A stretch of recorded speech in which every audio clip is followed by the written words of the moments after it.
irmãos.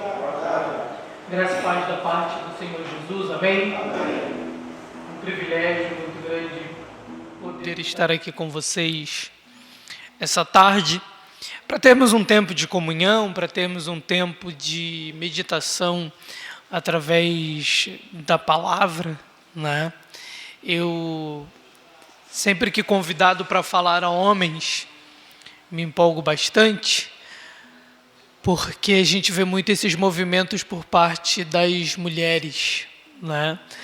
Então, quando eu vejo que os homens estão se reunindo para ter esse tempo, eu vejo isso com muita alegria. Como o Ralf já disse, eu sou pastor, me chamo Rogério Bernardo, sou pastor, sou psicólogo, né, clínico, também sou psicólogo social, atuo num consultório no centro de Nova Iguaçu, também atuo na Secretaria de Assistência Social de Nova Iguaçu. Sou pastor desde 2008, de uma igreja chamada Ministério Edificar, sou casado, 13 de dezembro farei 13 anos de casamento, e sou pai de uma filha linda chamada Malu, que também tem 3 anos, né? Malu, ela é um milagre. O Senhor nos deu ela depois de 10 anos de casamento, depois de muitos diagnósticos de que nós não poderíamos ter filhos. Aprove o Senhor nos abençoar com um milagre que é a Malu. Eu tenho hoje a missão de falar a vocês sobre a saúde mental do homem, né? As questões emocionais do homem. Fiquei feliz que o nosso pastor também está caminhando aí na psicologia, né? E eu gosto muito de ver isso no Ministério Pastoral, porque isso nos auxilia demais. Eu quero falar com vocês, eu vou ler alguns textos bíblicos, irmãos, porque como nós estamos num ambiente de igreja, eu acho que a gente pode conciliar o entendimento da palavra, né? Olhar para alguns personagens da palavra e depois trazer algumas questões à luz da psicologia. Vou pedir para vocês abrirem a Bíblia de vocês no livro de Juízes.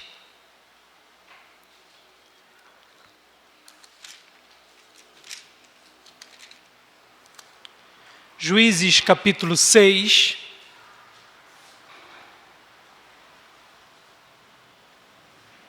Juízes capítulo 6, versículo 11.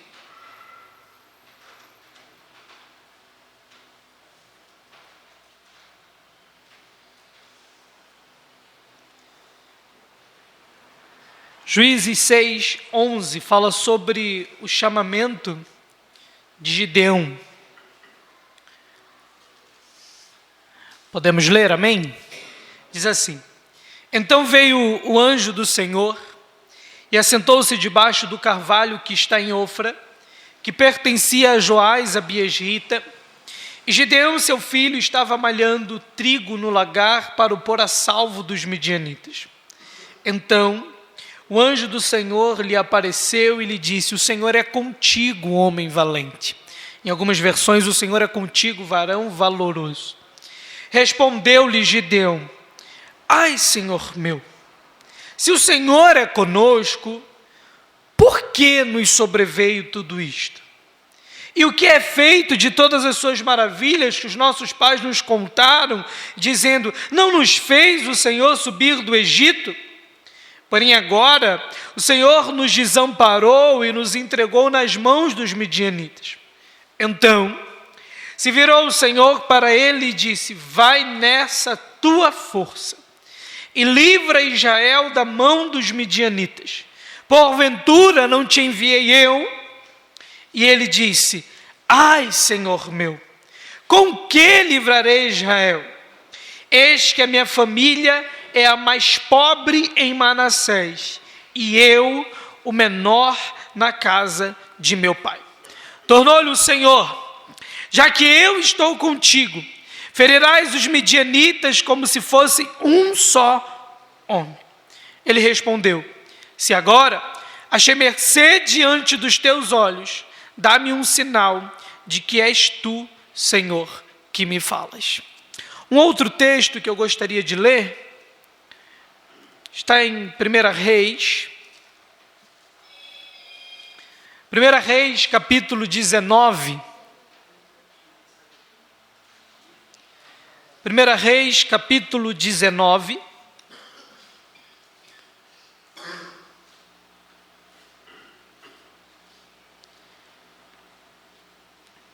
Diz assim, 1 Reis, capítulo 19. Acabe fez saber a Jezabel tudo quanto Elias havia feito e como matara todos os profetas à espada.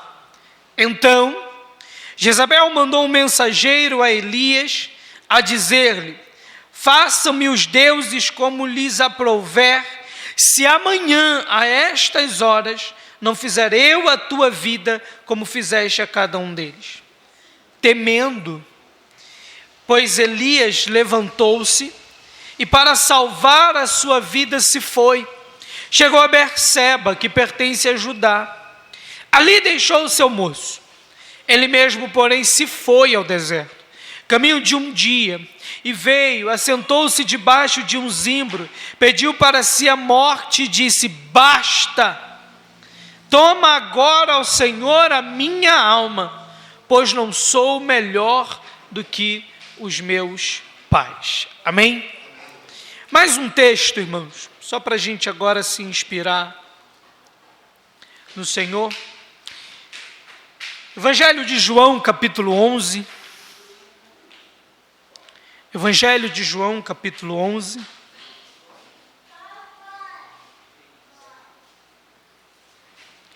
João, capítulo 11, versículo 32. Diz assim: quando Maria chegou ao lugar onde estava Jesus, ao vê-lo, lançou-se-lhe aos pés, dizendo: Senhor, se estiveras aqui, meu irmão não teria morrido. Jesus, vendo-a chorar, e bem assim os judeus que a acompanhavam, agitou-se no espírito e comoveu-se, perguntando: onde o sepultastes? Eles lhe responderam: Senhor, vem e vê. Versículo 35. Jesus chorou. Amém? Somente esses três textos, para a gente colocar como um pano de fundo daquilo que eu gostaria de compartilhar com os irmãos. As três passagens que nós lemos, seja sobre Gideão e o seu chamado para ser o instrumento que Deus usaria para dar livramento à nação de Israel.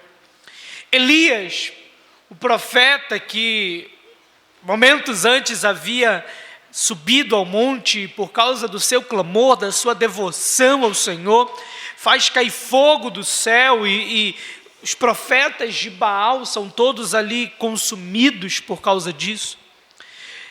O terceiro texto fala do próprio Cristo, a razão pelo qual nós estamos aqui. O nosso Senhor, o nosso Salvador, aquele que é intermediador entre Deus e os homens, aquele que por nós se entregou, aquele que sendo Deus, não teve por usurpação ser igual a Deus, antes a si mesmo se esvaziou. O que há de incomum nesses três textos bíblicos? O que há de incomum em dois textos do Antigo Testamento, em um texto do Novo Testamento?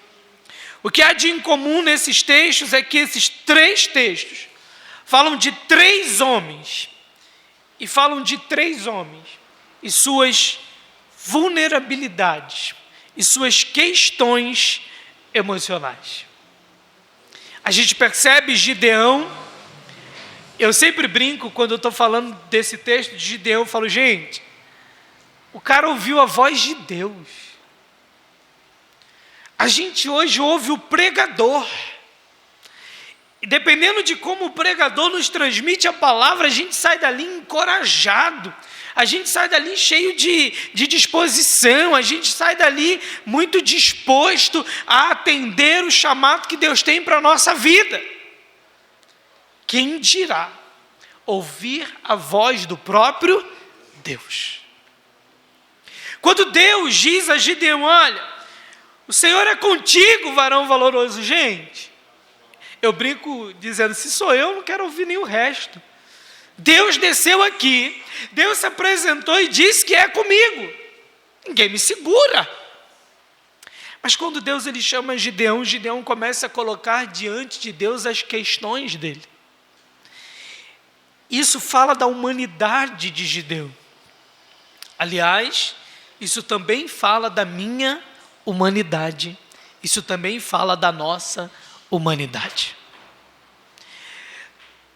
Elias tinha no seu currículo ministerial, o mais recente feito era ter eliminado os profetas de Baal.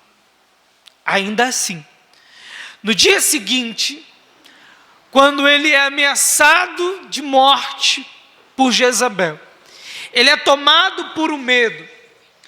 O Ralph fez uma leitura aqui, dizendo no Salmo 128 que o temor mencionado ali não é o temor de medo, mas o temor de reverência, o temor de respeito, o temor de devoção.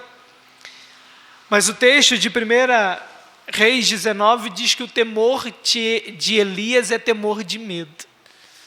Ele recebe um recado e o texto diz, e temendo, corre. Temendo, ele foge para tentar livrar a própria vida. E nem a sua última conquista, a mais recente, senão a maior das conquistas de Elias, é suficiente para que ao receber uma ameaça de Jezabel, ele diga, não, eu vou me manter aqui, eu vou me agarrar ao chamado que Deus tem para a minha vida, eu vou me manter aqui fiel aos propósitos. Não. O texto diz, irmãos, que diferente de Jesus, Elias não é levado ao deserto, Elias foge, ele escolhe o deserto como um lugar para onde ele fugiria. Por causa de quê? Medo. Mas ele era profeta. Mas ele era um homem de Deus. E aí vem um questionamento. Apesar de ser profeta, apesar de ser Gideão, e o último texto que lemos, João 11:35, apesar de ser Cristo, nós estamos falando de gente. Nós estamos falando de pessoas. Nós estamos falando de seres humanos. Que vão, vez ou outra, esbarrar em suas vulnerabilidades.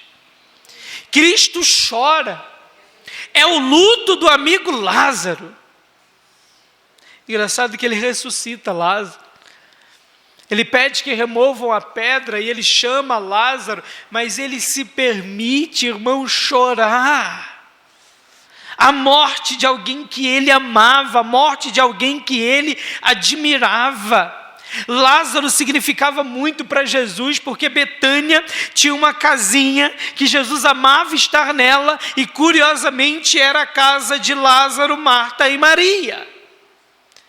E agora Jesus imagina e passa provavelmente na mente de Cristo, meu Deus, e agora como que eu venho para essa casa? Só tem Marta, só tem Maria, Lázaro acabou de morrer.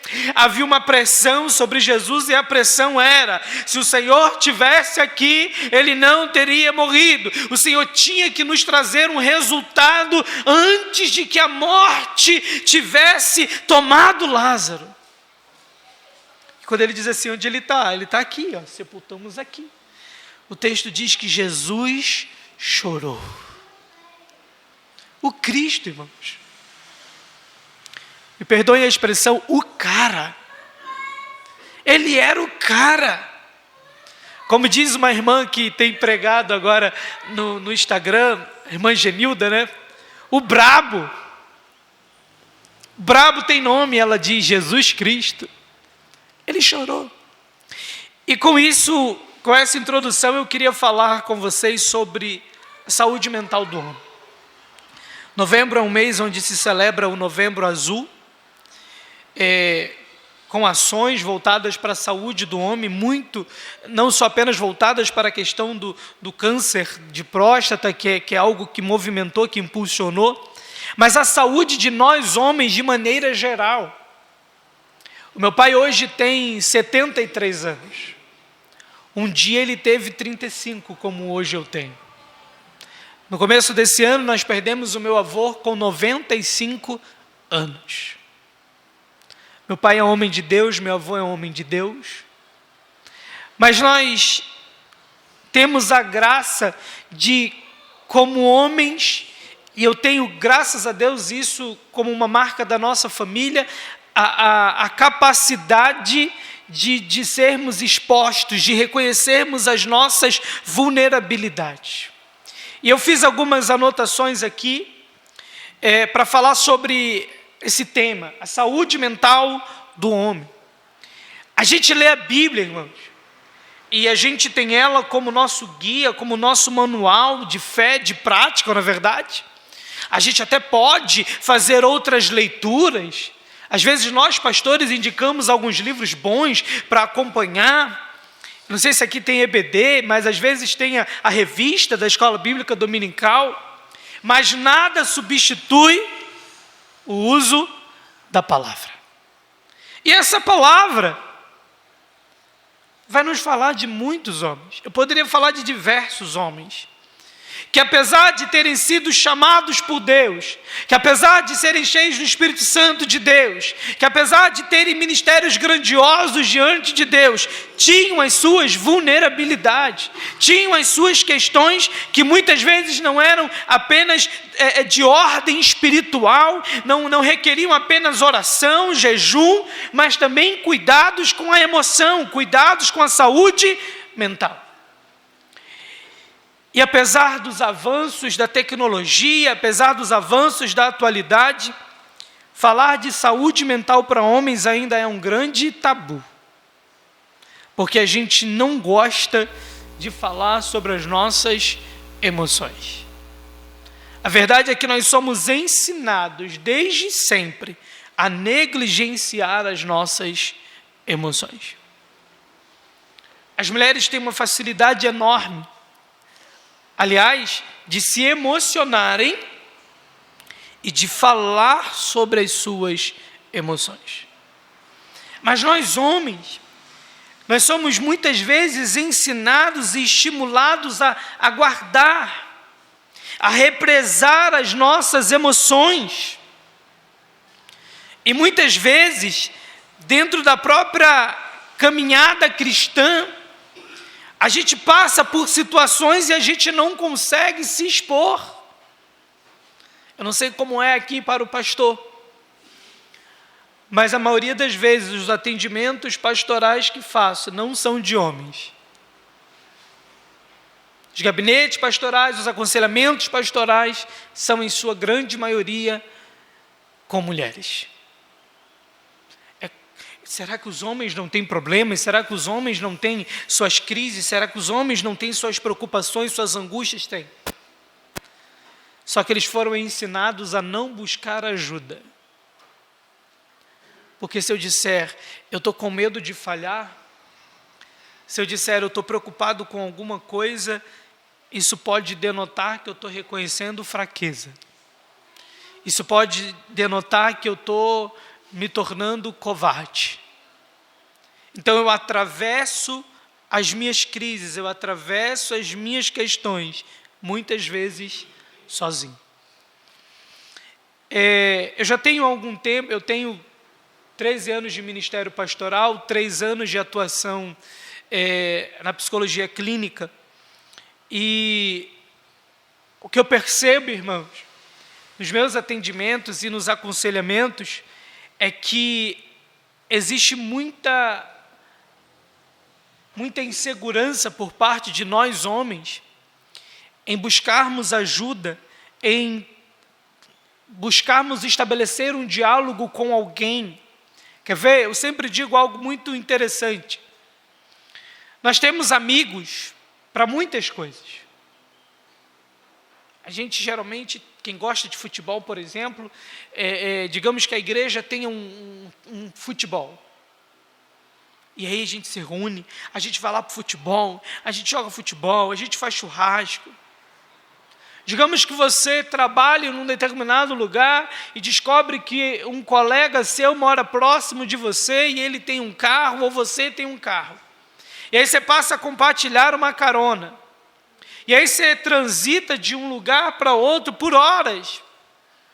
Vocês conversam sobre tudo enquanto vão para o trabalho, enquanto retornam do trabalho.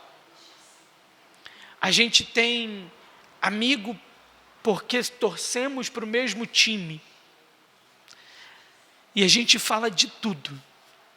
Mas muitas vezes a gente não tem coragem de falar daquilo que nos traz angústia, daquilo que nos traz preocupação. E é mais ou menos assim: eu sou homem, eu tenho que dar conta disso. Não, eu não posso dizer que está pesado, não. Não, eu não posso reconhecer que o bicho está pegando para o meu... Não posso. Quer ver uma coisa muito simples? Eu sempre brinco, quando eu estou dando palestras de cura interior, de que o mesmo pai, ele é pai de um menino e de uma menina. E aí a menininha está lá, novinha, chorando, abre o berreiro. Quando a menina chora, a gente acha bonito.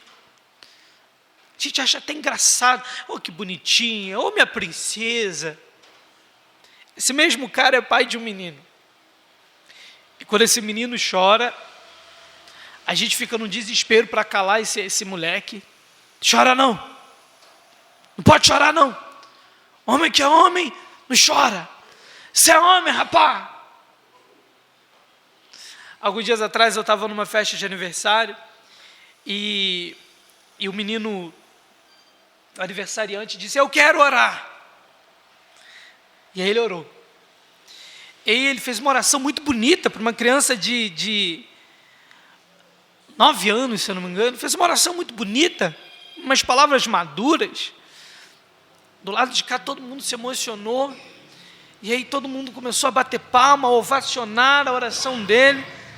E aí isso fez com que ele se emocionasse. Aí ele começou a chorar, e começou a chorar copiosamente.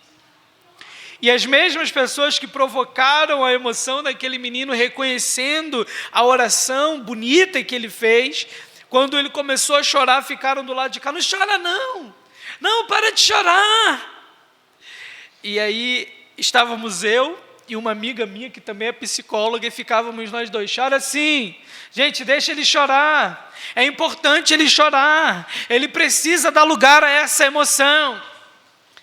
Porque assim, havia um coro de pessoas dizendo: não chora, porque ele era homem, e parece que por ser homem ele era impedido de sentir emoção, de experimentar emoção. O primeiro tópico da nossa reflexão é exatamente esse: homem que é homem não chora. Já ouvi muito isso. Mais alguém aqui além de mim já ouviu isso, irmão? Vocês já ouviram? Ah, tá. Pensei que eu estava sozinho nisso. Homem que é homem não chora. Quantas não foram as vezes onde nós ouvimos essa frase? E essa é uma frase completamente inadequada. É uma frase perigosa. O sentido dessa frase foi dificultando, foi trazendo sobre o público masculino, os homens, um impedimento de buscar ajuda, de reconhecer fragilidade, de dizer que tem dúvida. Eu, como psicólogo, atendo, graças a Deus, muitos homens. Eu tenho hoje a alegria de dizer que a maioria dos meus pacientes no consultório são homens. Então os homens já começaram a buscar terapia. Precisamos de você, pastor. Se forma lá rápido para crescer. Homens precisam de psicólogo. E eu tenho 2 pacientes que são pastores. E um deles é pastor auxiliar de uma grande igreja que tem 6 pastores. E uma das maiores dificuldades desse pastor era, no meio de uma aula na escola bíblica dominical, levantar e dizer que tinha dúvida. Então a aula acontecia, o pessoal estudava lá o conteúdo da revista, ele entrava na aula, 1h30, 2 horas de aula transcorria, ele tinha dúvida, ele saía da aula com a dúvida, na outra semana tinha uma outra aula, ele tinha suas dúvidas, ele ia embora com a dúvida. E qual era a questão? E eu perguntava, e por que você no meio dessa aula não se manifesta? Não, pastor, porque lá a igreja é grande, e a EBD é feita no templo, então quando a gente tem uma dúvida, vem um diácono com um microfone, então a gente fala a nossa dúvida com o microfone, e isso amplia, e vai que eu falei alguma besteira, e eu falava assim, não, te entendo perfeitamente, aí você não fala, né, não, aí você vai embora com a dúvida, sim, aí eu falei, você dorme, certo? Sim, passa uma semana até a próxima aula, certo, durante essa semana a tua dúvida é esclarecida, enquanto você dorme, você tem um sonho, Deus aparece, tem algum sinal, alguma coisa que te esclarece essa dúvida? Não. Na outra semana você tem novas dúvidas, sim, então você é um acumulado de dúvidas, e ele é verdade. Porque você tem medo de ser avaliado pelo outro.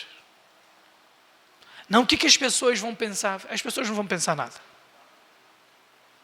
Algumas, inclusive, vão dizer, graças a Deus que o irmão fez essa pergunta, porque eu também tinha essa dúvida. Na maioria das vezes é assim.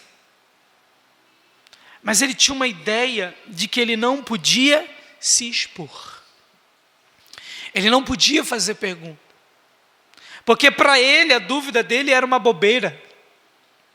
E ele não podia fazer uso de um microfone para perguntar algo que para ele era uma bobeira, mas se era uma dúvida, não era uma bobeira. Não é nada que é bobo, irmãos. Se nos traz uma angústia, se nos traz uma preocupação, se nos coloca a pensar de maneira repetitiva, existem algumas questões que são persistentes dentro de nós, elas precisam ser compartilhadas. E aí eu não falo de pegar a minha angústia e postar a minha angústia no Facebook. E aí eu não falo de fazer um post e escrever o famoso textão, não. Eu falo de buscar alguém com quem eu confie e a quem eu vou dizer, olha, eu estou com uma questão aqui que eu preciso de ajuda. A gente precisa aprender a dar esse crédito a nós mesmos. A ideia de que a homem não chora, ela é muito antiga. E ela vem da ideia de que o homem não pode mostrar fragilidade. E isso fala sobre uma masculinidade tóxica. A palavra tóxica está muito na moda, né? Está muito na moda usar a palavra tóxica. Então eu quero também falar sobre uma masculinidade tóxica. Algumas características, eu vou falar aqui algumas ideias que são associadas a essa masculinidade tóxica. E pasmem, muitas vezes dentro do próprio ambiente da igreja, a gente permite que isso aconteça conosco. Não falar sobre sentimentos. Hoje mesmo, eu fazia um atendimento, e o atendimento era com um jovem. E o jovem disse assim, eu chamei meu pai para conversar. Eu me abri para o meu pai, eu pedi perdão por alguns erros. Um jovem afastado dos caminhos do Senhor. E o que o seu pai te respondeu? Não, meu pai disse que não sabia lidar muito bem com o que eu estava acabando de falar com ele, porque ele era frio, ele é seco, ele não sabia administrar muito bem o que eu estava falando com ele, porque ele não é muito sentimental. Provavelmente na cabeça desse pai ele é homem. E por ser homem, chefe de família, ele não pode ter nenhum sentimento. Ele não pode, por exemplo, depois de um filho lhe pedir perdão, dar um abraço no filho. Ele não pode, de repente, chorar junto com este filho. Afinal, dar lugar a sentimentos na masculinidade tóxica não é coisa de homem. Quer ver uma outra coisa? Nós homens desprezamos comportamentos que sejam sinal de fragilidade vindo de outros homens. Então a gente sempre diz assim para o outro: se você fosse homem, você não fazia isso. Então é mais ou menos assim: eu sou homem, porque eu não faço isso. Você não é, porque você faz. Então a gente está sempre se sobrepondo ao outro, sempre tentando assumir um lugar superior em relação ao outro. Outra coisa, a gente fazia muito isso na adolescência: mostrar coragem a qualquer custo. Bicho corajoso é um homem, até quando ele está cheio de medo, porque ele precisa mostrar.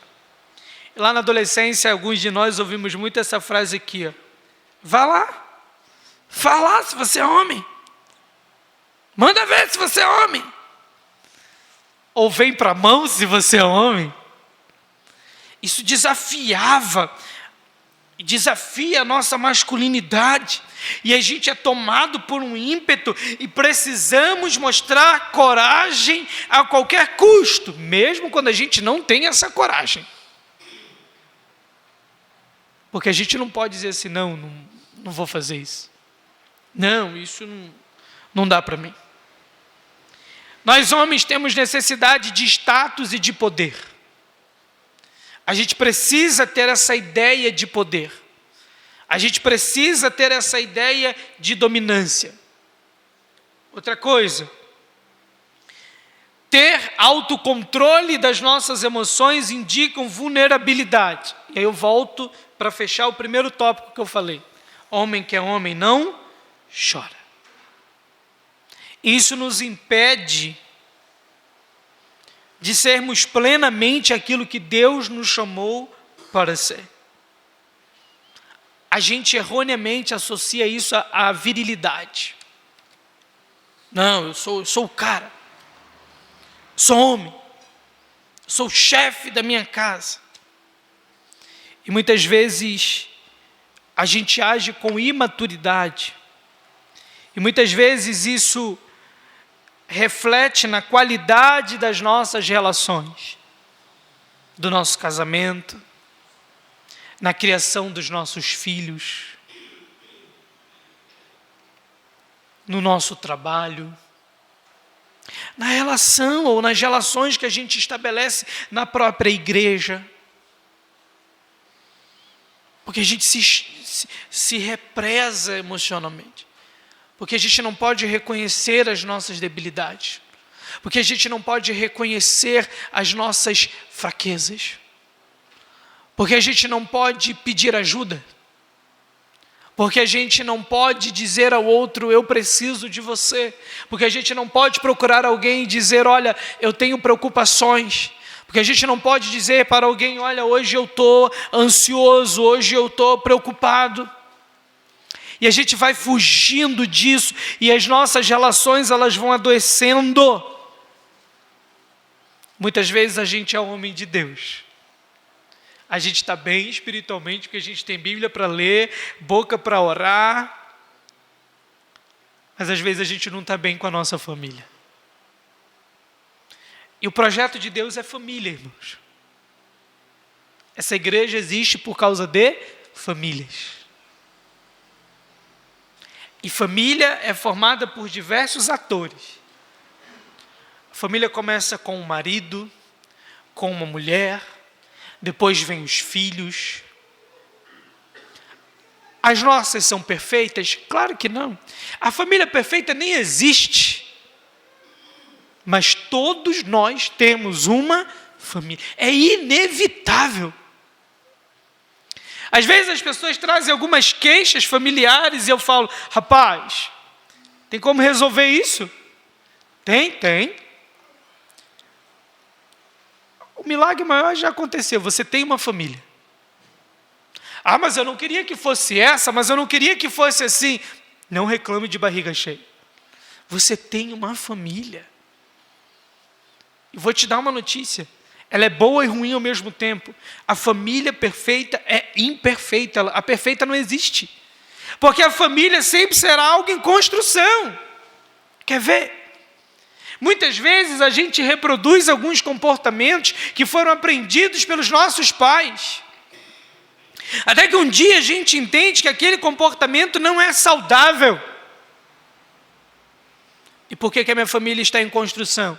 Porque no dia que eu entendo que aquele comportamento que o papai me ensinou, que minha mãe me ensinou não é saudável, eu decido romper com ele. Tem um comportamento muito interessante, que é, por exemplo, punir os nossos filhos com agressão. Alguns de nós aqui já apanhamos bastante. Qualquer coisinha que a gente fazia, os nossos pais nos batiam. Eu tive o privilégio, a honra de apanhar uma única vez da minha mãe e 0 vezes do meu pai. Meu pai é um cara extremamente afetuoso. Meu pai é de agarrar, de beijar, de dizer que ama. Então ele me ensinou a ser assim. Mas eu conheço pessoas que não têm essa história. E quando eu estou punindo o erro do meu filho, batendo, eu estou ensinando a ele que a agressão é uma forma de resolver problemas. E o que eu mais ouço é, mas eu fui criado assim. Legal, que bom. Deus, inclusive, não leva em conta o tempo da ignorância. Mas o que faz a ignorância se dissolver, irmãos? Conhecimento. Quando o conhecimento chega, eu preciso decidir. Opa, agora eu não sou mais ignorante. O conhecimento chegou. É como se o conhecimento chega e ele fala assim para a ignorância, ó, tchau, mete o pé, vai embora. O conhecimento vai dizer, olha, agredir não é a melhor forma. O conhecimento vai dizer, perdoe para que você fique bem. O conhecimento vai dizer, dialogue. O conhecimento vai dizer, invista no seu casamento. O conhecimento vai dizer, se apaixone cada vez mais por Deus. O conhecimento vai dizer, leu a Bíblia, gostou? Leia mais. Conheçamos e prossigamos. E a ignorância ela vai sendo colocada de lado. Então, quando a gente está num ambiente como esse, recebendo um conhecimento, a gente precisa começar a fazer escolhas. Se eu agir de uma determinada forma, opa, isso não é saudável, isso não é importante, isso não é interessante que eu faça. Quer ver uma coisa? Eu gosto de dar exemplos bem claros daquilo que eu experimento. Eu atendo um adolescente de 13 anos. E quando a gente atende um adolescente, a gente atende pai e mãe primeiro. Então a primeira entrevista é feita com o pai e com a mãe. E aí a queixa desses pais era, o menino tem 13 anos, ele é muito mentiroso. Ele mente muito. E aí ouvimos tal. Na outra semana, aí começamos o atendimento com o adolescente. E virava e mexia o adolescente e dizia assim, aí, quando minha mãe chegou, eu não tinha ainda arrumado a minha cama. Aí ela me deu uma surra. Entendi. Aí na outra semana, aí eu não tinha lavado a louça. Aí minha mãe me deu um sacode. Aí eu chutei e quebrei a vidraça. Aí minha mãe me bateu. Aí um dia eu chamei a mãe. Disse, mãe, a senhora tem o hábito de disciplinar ele como? Ah, não vou mentir não. Mas de vez em quando, eu dou uma surra arrumada nele. Entendi? Agora vamos lá, mãe. Quais são as chances do seu filho te contar o que ele apronta, sabendo que ao final ele vai apanhar? Quem em sã consciência vai dizer: mãe, eu vim aqui feliz da vida te dizer que eu acabei de quebrar o vidro da cozinha, pode me bater? Gente, ninguém. Então, mãe, se a senhora quer que seu filho, depois de fazer uma besteira, o que é muito característico de uma criança e de um adolescente, busque na senhora alguém que vá dar a ele segurança, respire até 1000 se for necessário. Mas quando seu filho disser: mãe, eu quebrei a televisão, e eu disse para ela: vai sentir raiva, mãe, vai ficar irada, mas lembre-se, é muito importante ter a confiança do seu filho. Então a senhora respira, dialoga, estabelece outras maneiras de disciplina, menos agredir o seu filho. Dias depois, esse menino foi suspenso na escola, porque um coleguinha fez um bullying com ele.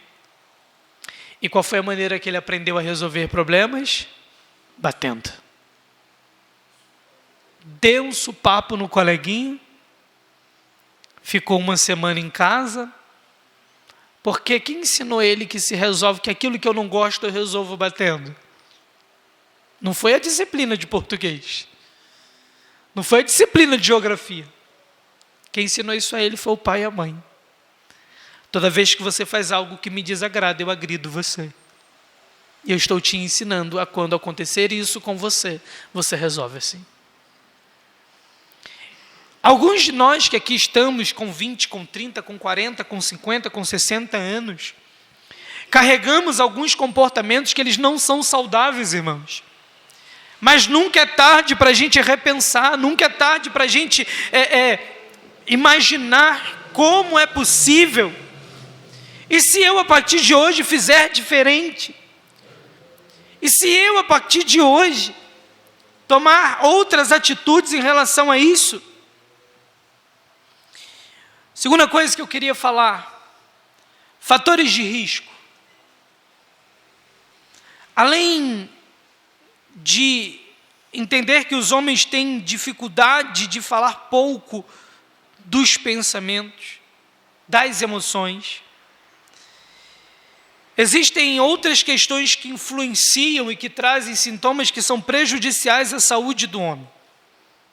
Eu vou falar de alguns. Alguns de nós temos uma visão distorcida.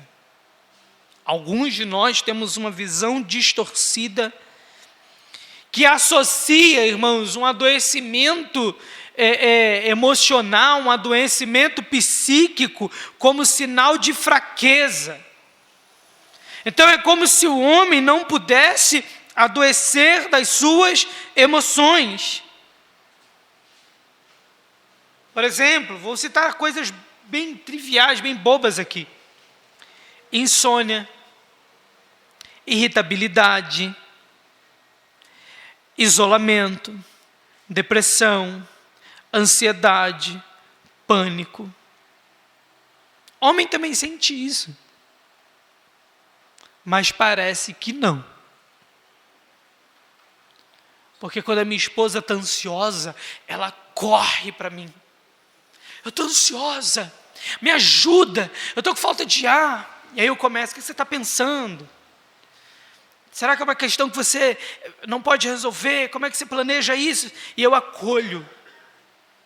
Agora imagina, eu sou homem, eu chegar correndo para minha esposa e falar: estou ansioso, estou preocupado. A gente perde noite de sono, irmão. Às vezes nossa companheira acorda e fala: o que houve? Nada não, perdi o sono. Mas parece que ter perdido o sono é a coisa mais normal do mundo, porque na verdade a gente não pode dizer quais questões nos fizeram perder o sono. Eu não posso dizer que eu perdi o sono porque amanhã vai vencer a fatura e eu estou com medo de não ter dinheiro para pagar. Eu não posso Dizer para minha esposa que eu perdi o sono porque eu estou ansioso, porque eu estou angustiado, ou porque eu estou aqui ressentindo uma mágoa que aconteceu comigo há um tempo atrás, e eu preciso procurar alguém para perdoar ou pedir perdão. Não, eu não posso falar disso. Eu trouxe alguns dados para compartilhar com vocês, que são bem importantes. Ouçam bem. A taxa de suicídio, ela é muito maior no sexo masculino. A média global é de 15 homens para cada 8 mulheres a cada 100 mil habitantes. É quase o dobro. A cada 100 mil habitantes, 15 homens se suicidam mais do que mulheres. 15 homens para 8 mulheres. Agora ouça. O número de suicídios cresceu principalmente entre jovens de 15 a 29 anos. O que indica que as novas gerações carecem de cuidados e saúde emocional. E acende um alerta de que esses sinais precisam ser detectados precocemente. Eu digo que questões, habilidades emocionais, habilidades sociais deveriam ser ensinadas na escola. Eu podia aprender a perdoar na escola. Eu podia aprender sobre comunicação na escola. Eu podia aprender a resolver conflitos na escola. Porque se a gente consegue isso, a tendência é que a gente tenha adultos maduros, adultos mais resolvidos emocionalmente. Outra coisa. Segundo uma pesquisa realizada por um instituto britânico chamado Mind, 90% das pessoas que se afastaram do trabalho por motivo de estresse, ou seja, emocional, não citaram a real causa como justificativa. A maioria preferiu se referir a um problema físico. Hoje eu estava lendo para vir para cá os dados do Ministério do Trabalho e também os dados da Previdência. Você sabe qual é a principal causa de afastamento do trabalho? Dor nas costas. Quando eu olhei, eu falei assim, não, isso está errado. Dor nas costas. Dor nas costas. Mas essa pesquisa diz que 90% das pessoas mentem o real motivo pelo qual estão se afastando. Agora olha o outro dado, do INSS. Aproximadamente 43% dos casos de afastamento no trabalho no Brasil são por doenças mentais, segundo dados do Instituto Nacional do Seguro Social. Isso me explica muita coisa. Se 90% das pessoas que se afastam do trabalho mentem, a real causa, por exemplo, estou me afastando porque estou com ansiedade. Poxa, eu sou homem, eu não posso dizer que eu tenho ansiedade. Não, eu estou me afastando do trabalho porque eu estou com depressão. Porque eu estou com esgotamento mental, tem uma síndrome que é síndrome de burnout. Não posso falar isso. Não posso dizer que estou me afastando porque ando meio triste, ando meio para baixo. O que os caras vão pensar? Então eu procuro um médico. Digo para ele, doutor, eu estou morrendo de dor nas costas. Eu tenho sentido muita dor no corpo. Doutor, dói tudo, sei lá. Dói qualquer coisa. Menos dizer que eu estou com uma dor nas minhas emoções. Menos dizer que a angústia me dói, que a aflição me dói, que a ansiedade me dói, que depressão me dói, que medo me dói. Não, eu não posso dizer isso. Então eu sinto dor em qualquer lugar. Mas quando eu vou ver os dados do INSS, ele me mostra que 43% dos casos são, na verdade, afastamento por doenças mentais. Por muito tempo, a palavra doença mental foi associada à loucura. Então, quando alguém dizia, procura um psicólogo, era praticamente chamar o outro de doido. E as pessoas ficavam agressivas, né? Tá doido? Tá me chamando de maluco? Mas não. Não é sobre loucura. É sobre ter qualidade de vida, irmãos. É sobre ser saudável nas nossas relações. Outra coisa. Doenças graves podem prejudicar a autonomia da pessoa. Então, muitas vezes eu posso ter uma doença que não é de ordem emocional, por exemplo, um câncer, e o impacto do câncer, da notícia, os desdobramentos dessa doença podem impactar e causar o declínio da saúde mental. Então, algumas pessoas passam a desenvolver doenças mentais, doenças emocionais por causa de doenças físicas. E se quando meu estômago dói, eu procuro o gastro, endocrinologista, por que quando eu sinto angústia, ansiedade, eu não procuro um terapeuta, um psicólogo? Se quando o diagnóstico de uma doença como câncer vem, eu vou fazer cirurgia, eu vou fazer o processo de rádio, de químio, por que quando outras coisas me desgastam, eu não procuro ajuda?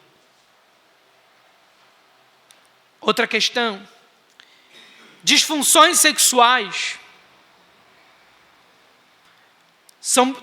é também um fator de risco para o aparecimento de complicações mentais.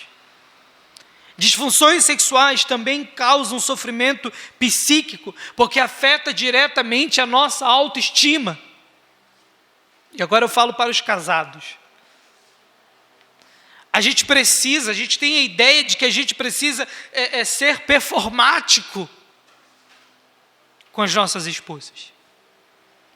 E a ideia de que a gente pode falhar é algo que nos afeta, que mexe com a nossa autoestima. E pasmem, eu faço muitos atendimentos de homens com disfunção erétil, ejaculação precoce, que já foram examinados, que já passaram por médicos especialistas, que fizeram exames e nada fora diagnosticado. O corpo físico vai bem, obrigado. Mas muitas vezes estão com complicações que são única e exclusivamente emocionais. Essa semana eu atendi e era o primeiro atendimento. Depois de um tempo eles ficam acostumados. No primeiro atendimento ele fica, não sei nem como é que eu vou falar com o senhor. Não sei, como é que fala, não sei como que começa. E eu fui, a gente vai, acolhendo, não, fique à vontade, eu não estou aqui para julgá-lo, eu estou aqui para te auxiliar. Qual é a sua ordem? Qual é a ordem? Não sei, doutor, é que eu já fiz uns exames. Bom, será que esse cara veio parar aqui achando que eu sou, sei lá, um clínico geral? Exames, para ver se o problema era, sei lá. Eu falei, acho que eu já estou entendendo onde ele quer chegar. Porque se tem uma questão de ordem sexual, é isso, doutor. É isso. Eu amo a minha esposa. Entendi, tudo bem, isso é ótimo. Isso é um bom começo, eu disse para ele. Eu não traio minha esposa. Excelente. Mas eu estou falhando. Falei, entendi. Me fala mais abertamente. Não consigo. Não, vou te ajudar. Me fala mais abertamente. Você vê o quanto é um tabu falar sobre isso. Agora, olha os dados que eu vou compartilhar com você. Existe um instituto em Cambridge, e ouça isso, essa pesquisa é de lá. Foi feita uma revisão ao redor do mundo, e a estimativa é de que em 2025, 332 milhões de homens têm que lidar com a disfunção masculina. O número é mais do que o dobro do último levantamento em 1995. 152 milhões sofriam com essa condição. O componente psicológico é responsável por boa parte desses problemas. O fator emocional é responsável por 10 a 20% dos casos de impotência no homem. O estudo procurou compreender a disfunção em homens jovens e traçou uma relação entre a ansiedade, a depressão com a condição da disfunção. A ansiedade está frequentemente envolvida na patogênese da disfunção erétil no início da vida sexual. De fato, a ansiedade pode levar a um foco excessivo na qualidade. Eu preciso ser performático. Eu preciso impressionar a minha esposa. Eu preciso mostrar que eu sou um cara viril. E ficar focado, estar ansioso para ser performático, provoca uma distração cognitiva que vai afetar a excitação e, por fim, a própria ereção. E nós, homens, muitas vezes, negligenciamos isso. Então, o primeiro fator de risco são as doenças. O segundo fator de risco, a disfunção sexual. Um outro fator de risco que nos trazem esse impacto emocional, já estou caminhando para o final, desemprego ou aposentadoria. Muitos vão relatar angústia, muitos vão relatar depressão por não terem mais uma função social. A gente está ainda estamos em pandemia, mas o ano passado foi um ano muito mais avassalador, não é verdade? Não sei se alguém aqui ficou desempregado. Mas o ano de 2020 revelou muitas pessoas que nós não conhecíamos. Muita gente precisou voltar para suas casas. Muita gente perdeu o emprego de anos. Muita gente que tinha aquela atividade diária de trabalho se viu em casa ocioso, com medo de um vírus invisível que estava ceifando vidas, levando gente amada, gente querida. E alguns de nós tivemos a sensação de que a nossa função social, de que a nossa utilidade, ela se perdeu. E aí, somado a isso, o isolamento social. E aí começam os pensamentos de desesperança. Eu não sou útil, eu não tenho o que fazer, meu Deus, a minha saúde, a saúde do meu filho, da minha esposa, do meu pai, da minha mãe. E a gente encontrou muita gente desesperada, muita gente ansiosa, muita gente depressiva por conta disso. Outro fator de risco, o álcool e as demais substâncias. Nas instituições de saúde, nos serviços de saúde, nas relações familiares, o álcool e o uso de drogas, eles muitas vezes são gatilho para comportamentos agressivos, para conflitos que despertam agressividade. É muito raro você encontrar famílias onde alguém é viciado no álcool, viciado nas drogas, que não haja conflitos, que não haja histórico de agressões. Outro fator de risco, situações de violência. As diferentes formas de abuso que nós sofremos. Muitas vezes a gente pensa que a agressão é só eu dar um tapa, um soco em alguém. Mas se a minha fala é pesada, se a minha fala te adoece, eu te agrido verbalmente. Alguns de nós fomos duramente abusados em diferentes fases da nossa vida. Isso pode, inclusive, ter impacto na nossa autoestima. Não nos sentir úteis. Não nos sentirmos importantes. Eu atendia um rapaz, ele despencava toda semana da Barra da Tijuca para Nova Iguaçu. Ele fazia o caminho contrário que todo mundo gostaria de fazer. Ele é dono de uma empresa na Barra, desenvolvedor de software, produz software para uma das maiores redes de mercado do Brasil. Mas quando ele chegava no consultório para terapia, ele era apenas um filho que a vida inteira ouviu o seu pai lhe falar grosserias. E aquele cara inteligente, requisitado, ele precisava desligar o telefone, porque se ele ficasse na sessão com o telefone ligado o tempo todo, ele recebia ligações. Inteligente. Tinha dinheiro. Tinha empresa. Mas uma coisa lhe impedia de ser feliz, de ter qualidade de vida. Há muitos anos atrás, no dia do seu aniversário, seu pai era alcoólatra. E um dia, quando ele chegou bêbado, ele foi: pai, hoje é meu aniversário. E a resposta do pai foi: você acha que eu vou deixar de beber, de tomar minha cerveja para comemorar seu aniversário? Pelo amor de Deus, né? O pai não disse para aquele filho: você não é importante para mim. As palavras desse pai não foram essas.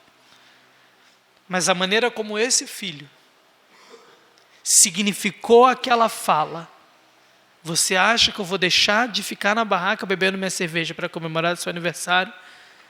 Naquele filho ele não ouviu isso. O filho ouviu: você não é importante para mim. Ele cresceu, ele casou, ele teve empresa, ele tem sucesso, ele tem dinheiro, mas ele tinha crises que o hospitalizavam e que, fazendo exames, não dava nada. Ele só precisava aprender a ressignificar aquilo, a perdoar um pai, a se colocar no lugar desse pai e ressignificar aquilo. Existem algumas formas que a gente pode adotar para prevenir e para cuidar da nossa vida emocional, irmãos. A gente precisa, em primeiro lugar, se conhecer e reconhecer quais são as nossas vulnerabilidades. Onde estão as minhas fraquezas? Onde estão as minhas fraquezas? Não é possível que eu seja muito bom em tudo. Onde estão as minhas fraquezas? Onde eu preciso melhorar? Será que eu tenho uma boa rede de apoio? Quem é a minha família? E uma outra pergunta: quem sou eu na minha família? Porque às vezes eu recebo pessoas que vão dizer: não, porque meu pai é isso, não, porque minha mãe é aquilo, não, porque a minha esposa é isso, não, porque meu marido é aquilo. E eu pergunto: e qual é a sua parte nisso?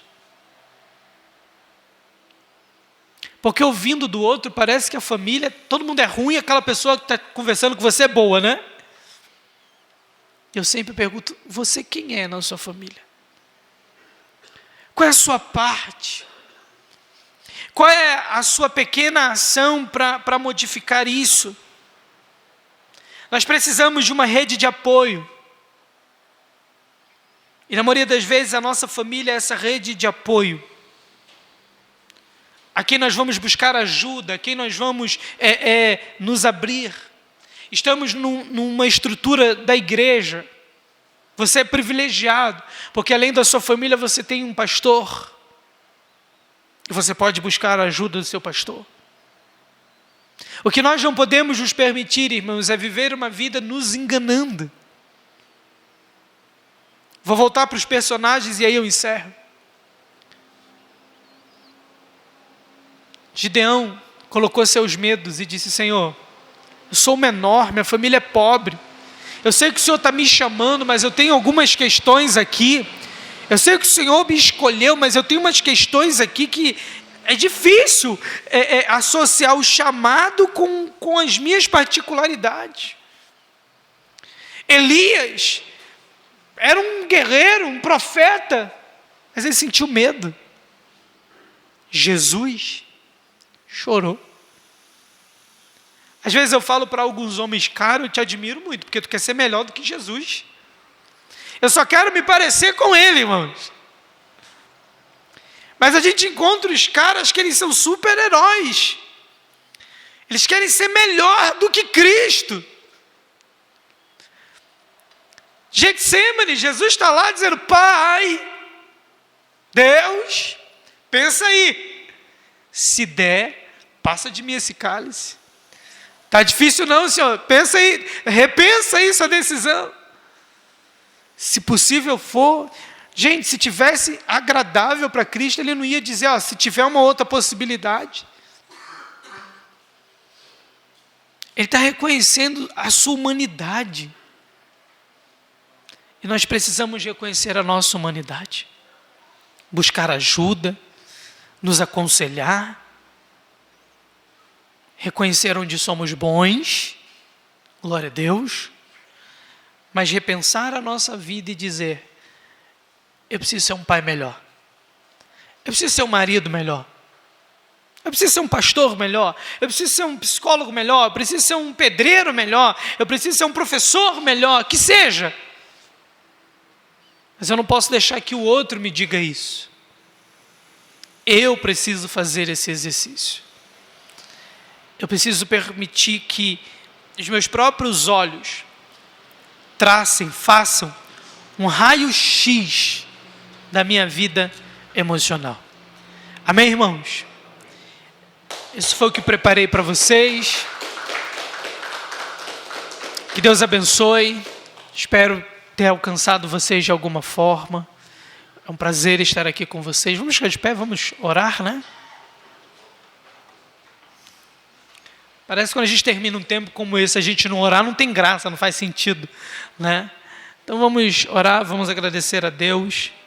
Espero que vocês tenham sido abençoados, tanto pelas palavras da Bíblia, os textos bíblicos, quanto pelo conhecimento compartilhado.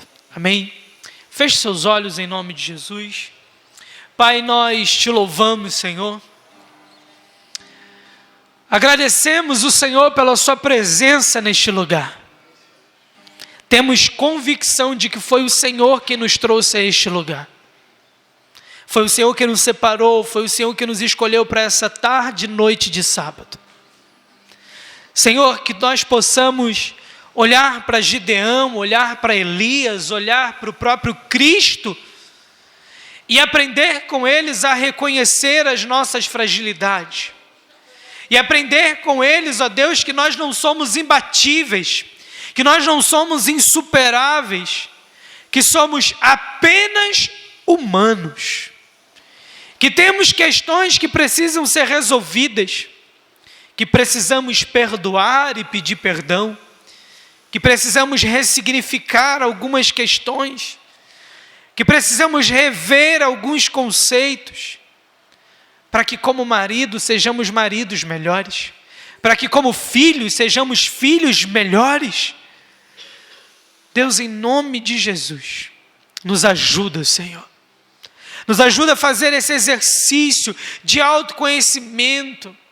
Nos ajuda, Deus, com a ideia que temos sobre nós mesmos, ó Pai. A Tua palavra diz que aquele que começou a boa obra é fiel para completar. Isso significa, Deus, que não somos completos, mas que estamos sendo trabalhados pelo Senhor. E que o Senhor há de completar a sua obra em nós. Nós nos colocamos à tua disposição para isso, Senhor. Nos ajuda, Jesus. Nos ajuda, Pai. Essa é a nossa oração. Em nome de Jesus. Amém e amém. Amém. Deus abençoe. Ralph, pastor.